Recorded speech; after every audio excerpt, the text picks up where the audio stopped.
Good morning, good afternoon, good evening, wherever you are in the world. I bring you such light and love on this day of transformation. I have a story to tell, and I am so delighted to share it with you. Last night, I experienced a miracle that is available to us each and every day. And for me, last night was the moment. I am in my life working on an initiation. A teeny little gate, a little thing in the life and the terrestrial plane of existence. We all have them. And in Tama-Do, how we process these gates is through the light, is to see them not as gates at all, but as amazing gifts, amazing opportunities. It takes practice. Let me explain. So last night, I have an issue, and I am working to rise myself up. In Tama-Do, we call it above the rain clouds. We don't want to stay in the terrestrial trauma of an issue. We want to always go high, go to the light, and open to all possibility. So I'm working on that. It's a nonstop practice as long as we are in physical workshop of Mother Earth. And at night, I am having a little bit of difficulty sleeping with the lights from the outside coming in my window. So I decide to take these black pieces of cloth, and it's a green screen, but black. And I don't use any black in the house, so it's black. And I have, turquoise curtains over the black, but to block out the night so I can sleep. I'm still a little jet lagged from coming from Europe. And it's black, it's dark. And I've done my practice, and it's the night before today, which is Ascension Day in the Christic tradition. And it's the day of the rising of the sun. And I am feeling, again, getting into my light body. I'm feeling well. And I lie down, I lie on my stomach to go to sleep. And I'm half in sleep, half not in sleep, pitch black from these curtains. And suddenly the whole room is filled with light. And I start to levitate off of the bed. I am face down, and I find myself rising up, and by my side is my main master guide, Christ, and all the angels, the beings of light who are my angels, my beings of light. And I feel myself going, I don't know how to explain it. I'm face down, but everything is light, and there is a portal that can only be described as the gateway to heaven. And I don't tend to use that terminology. It's the luminous light body of the earth, paradise. It's an opening. It is my opening of consciousness. And I find myself in wonder because my guide is communicating to me that this little thing happening during the day, it's all planned. It's all part of the divine plan. There's no drama. And there is a prayer that Fabienne and I always use. It comes from Jacques, who was Fabienne's spiritual healer, one of his masters, my master. And the prayer is, I thank my soul who knows exactly what to do and when to do it. And I find myself saying, I trust the universe who knows exactly what to do and when to do it. And with this trust, I am lifted up in joy, in transformation, in love, in ecstasy, which is ours to receive on this day of ascension.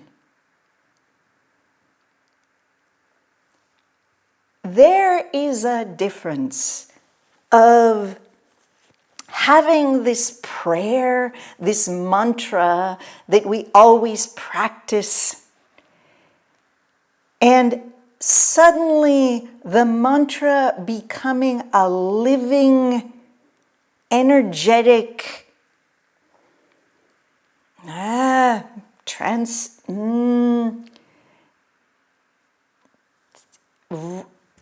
spaceship. The mantra becomes a living organism. I'm not quite sure how to say this. That propels me into the light. It is visceral, it is physical, it is reality. I have been practicing this mantra for many, many, many, many, many years, and it makes me feel at peace. It makes me feel, yes, I let go, I'm not in charge, and it's okay. I have never experienced the expression of the words, the mantra, to teleport me into the light, to achieve illumination. And the funny thing was, I achieved the illumination, and then the words are pouring down. I didn't sit there and go, okay, I'm going to say the mantra and I'm going to shoot up. Although I have learned, that's the key. I can do that now. Because the practice I do in Tama-Do, with the sound, with the color, with the movement, with the meditation, with the prayer, what are we doing? We are creating a pathway for our soul to connect with the light of the hierarchies, to activate the light within. And I got the gift. Last night, I got the gift. I got the message. It's not your problem. It is only for you to observe, because we are taking you through a process of transformation. Trust the universe, who knows exactly what to do and when to do it. And in that trust, be in the light.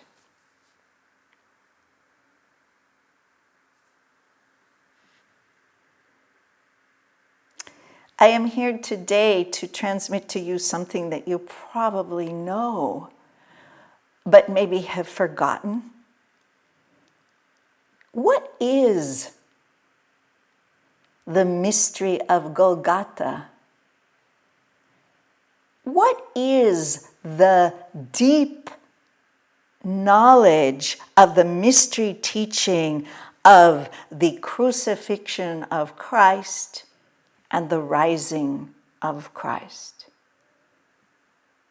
What does that mean for those of us that were not raised particularly in a church, a religion, or those of us that were, but maybe they've never learned this story?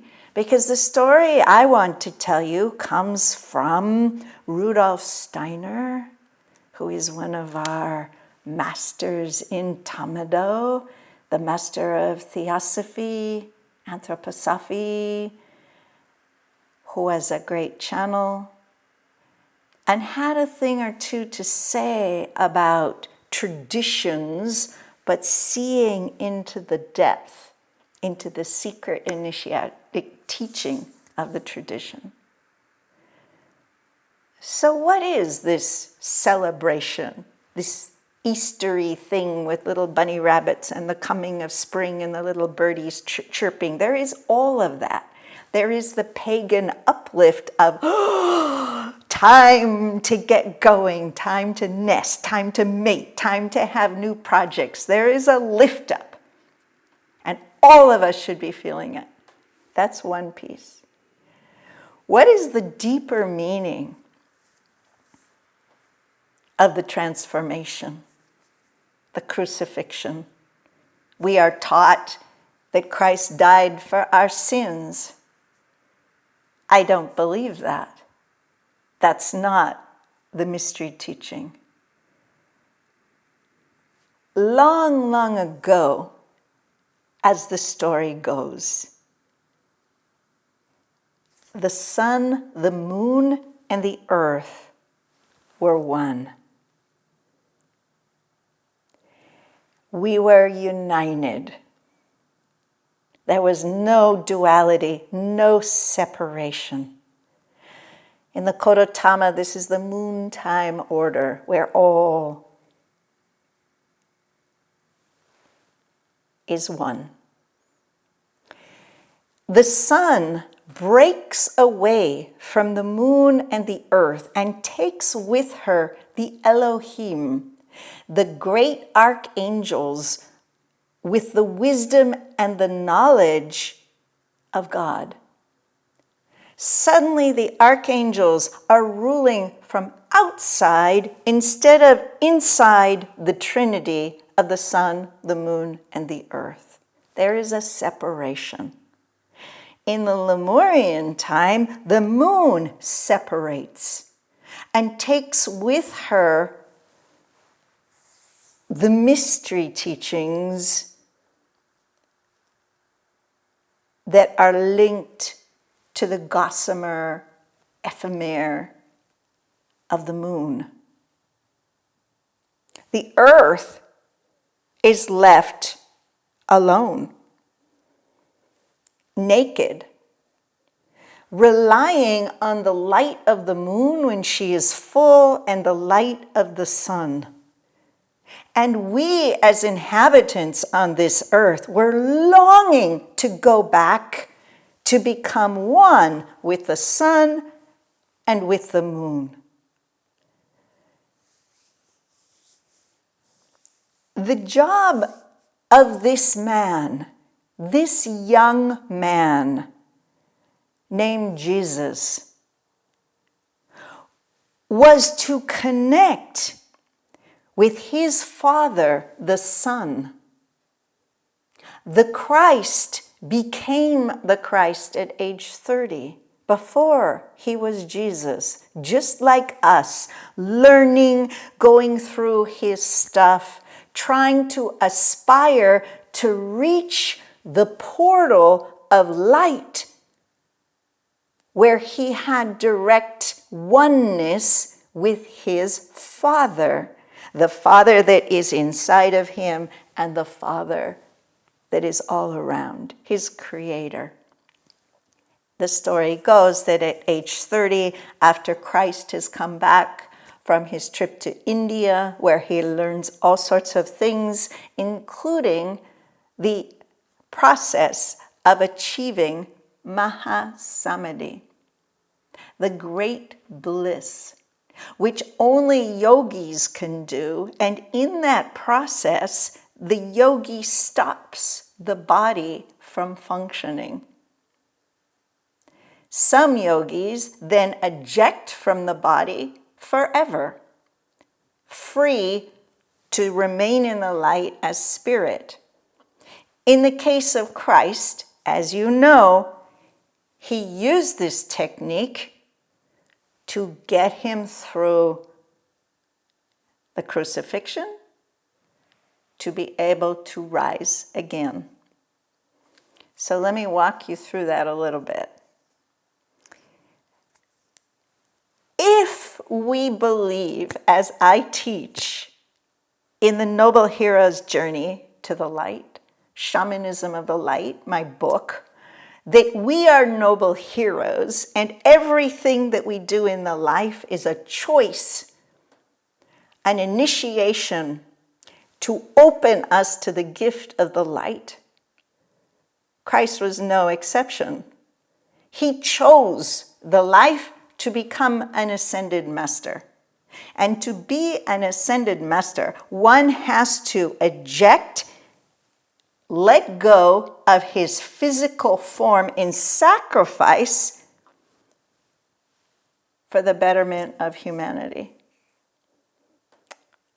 The Christ, the Buddha, Yogananda, Babaji, Lahiri Mahasaya, Sri Yukteswar, all the great masters of our master's lineage in Tama-Do achieved Mahasamadhi. And so, if you look at the crucifixion through the lens of Christ chose to give of his body, we are taught in the church in order to save the sins of the people? No, not at all. He didn't die for our sins, not at all. He was not being a martyr. He was not a victim. He was giving of his blood, the blood of the Son, to activate the memory of the Son in Mother Earth. His life's blood spilled out across the land in sacrifice to wake up the earth to the possibility that one day the earth could rise back up to be one with the sun. Christ's etheric blood rose up into the luminous light body of the earth, which many of you call heaven, the portal to paradise, to lift up the energies of the light body of the earth where we as human beings used to live in the Garden of Eden. Back before we densified and became filled with our terrestrial drama little problems. We were living off of light. The tree of life was light. We did not need to eat food. We ate light.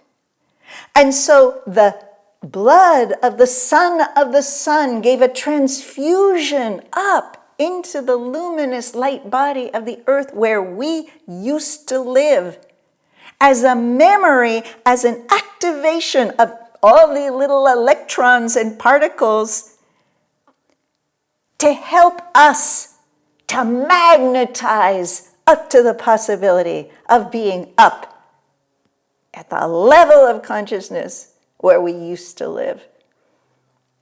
When the humanity took that fruit, it wasn't the eating of a fruit with a snake and Eve is a terrible person. Not at all. The touching of this fruit, the fruit of the knowledge of good and evil, densified us. We coagulated And we stopped just being a light body, a body of light, and we became the human dense form that we know today. But the mystery of Golgotha, what is Golgotha? It is the hill where the cross was, where Christ was crucified.